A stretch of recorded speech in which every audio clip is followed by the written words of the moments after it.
बात आज की चैनल के कार्यक्रम आर पार में मैं सुरेंद्र चतुर्वेदी आपका स्वागत करता हूं। ब्यावर के विकास की रफ्तार विधायक शंकर सिंह रावत के हाथ में, तो ब्रेक पत्रकारों के। आने वाले 4 साल तय करेंगे जिले का भविष्य। राज्य का नवनिर्मित जिला ब्यावर बेहद प्रसन्न है, उत्साह में भी। कल जिला पत्रकार संघ के जन्मदिन पर आयोजित समारोह में जाने का अवसर मिला। समारोह में पत्रकार, राजनेता, व्यापारी, अधिकारी और समाज सेवी सभी मौजूद थे। सबके आंखों में सपनों का सैलाब उमड़ रहा था। ऐसा लग रहा था जैसे ब्यावर का जिला बनाए जाना ईश्वर का दिया गया अद्भुत वरदान हो। मित्रों, कुछ लोगों की आंखों में तो ऐसी चमक थी जैसे उस पिता की आंखों में होती है जिसके घर में कई जवान बेटियां हो और सभी के लिए होनहार रिश्ते तय हो जाएं। बड़ी लड़की के लिए कलेक्टर मिल जाए, उससे छोटी के लिए पुलिस अधीक्षक, उनसे छोटी सभी बेटियों के लिए भी IAS, IPS और RAS और RPS अधिकारी बतौर दामाद मिल जाएं। वास्तव में ब्यावर की खुशी का कोई ठिकाना नहीं।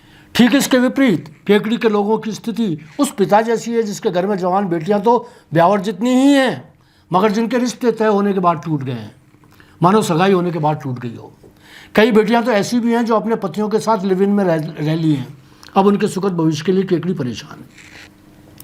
ब्यावर का जिला बनाए जाना क्योंकि उस बूढ़े पिता के जैसा है जिसने खून पसीने से अपने सपनों की परवरिश की, उसे अभावों और संघर्षों से पाला, लाठियां खाई, पदयात्राएं निकाली, आंदोलन किए, सत्ताधीशों से लोहा लिया, पार्टीबाज नेताओं की नफरतों का सामना किया। यह ब्यावर ही था जिसने मजबूत पिता की तरह अपने सपनों को, संतानों को साकार स्वरूप दिया। इसके लिए ब्यावर को मैं नमन करता हूं उन सभी राजनेताओं को जिनके अथक प्रयासों से ब्यावर को जिला बनाया जा सका। राजस्थान में यही अकेला ऐसा शहर है जिसने जिला बनाए जाने के लिए 40 साल तक अपने शरीर को तिल पट्टी की तरह तपाया। हम लाए हैं तूफान से कश्ती निकालकर, इस शहर को रखना मेरे बच्चों संभाल कर। दोस्तों, जो चीज़ अनचाहे मिल जाती है उसका भविष्य नहीं होता। दूदू, केकड़ी और अन्य शहर इसके उदाहरण हैं। मगर ब्यावर के सपने को अब जब साकार होने का मौका मिल ही गया है तो ब्यावर के लोगों के दायित्व पहले से ज़्यादा बढ़ गए हैं। जितना संघर्ष इस शहर के लोगों ने पहले किया उससे अधिक अब करना होगा। ब्यावर इतिहास की एक अद्भुत धरोहर है।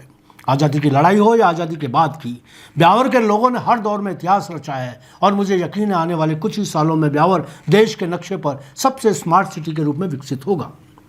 ब्यावर में आज़ादी के बाद जितने भी विधायक बने उनकी भूमिका पर किसी को कोई शिकायत नहीं। सभी ने बेहतरीन पारी खेली। मगर वर्तमान विधायक शंकर सिंह रावत उन सौभाग्यशाली राजनेताओं में से एक हैं जिन्होंने लंबी पारी बड़े बेहतरीन अंदाज में खेली। आज का ब्यावर अब उनके हाथों में है। ब्यावर आने वाले कुछ सालों में अपने विकास की ज़मीन तैयार करेगा। यह ज़मीन जितनी उपजाऊ होगी सपने उतने ही फलेंगे, पल्लवित होंगे, पुष्पित होंगे। कम से कम आने वाले 4 सालों के लिए बागवानी की जिम्मेदारी तो शंकर सिंह रावत के कंधों पर ही है। रावत ने अब तक ब्यावर के लिए क्या किया, क्या नहीं कर पाए, यह सब एक तरफ है। अब वह आने वाले 4 सालों में जो करेंगे वे ब्यावर की असली जन्मपत्री होगी।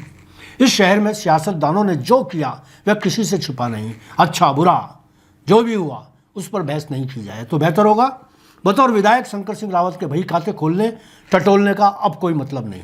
अब तो समय है विधायक शंकर सिंह रावत के साथ खड़े होकर उनके प्रयासों में जान फूंकने का। दोस्तों, यह खुला सच है कि आने वाले ब्यावर का मुकद्दर शंकर सिंह रावत के ही हाथों में है।